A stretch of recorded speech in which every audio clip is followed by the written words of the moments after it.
Hello बच्चों, let's see this question. Deduce from the following E-note values of half cell. Which combination of two half cell would result in a cell with largest potential? तो बच्चों आप यहाँ पे देखो, आपके पास ये जो वैल्यू है, ये ऑक्सीडेशन पोटेंशियल दे रखा है. अगर हम इसका रिडक्शन पोटेंशियल लिखें तो A-3 इलेक्ट्रॉन इधर आएगा.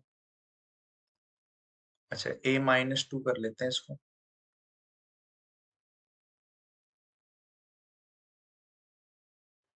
रिवर्स में कर देते हैं. A-2 plus electron gives A-3 और E नॉट हो जाएगा इसका -1.5 वोल्ट.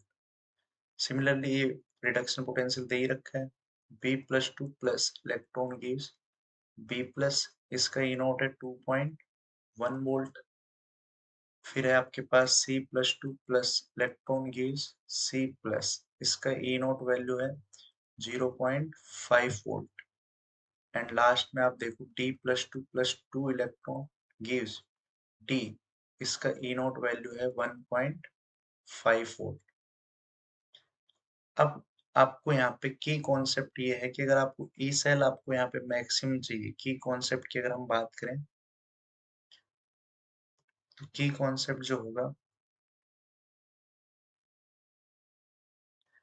ई सेल या ई नोट सेल वो होता है ई नोट कैथोड माइनस ई नोट एनोड.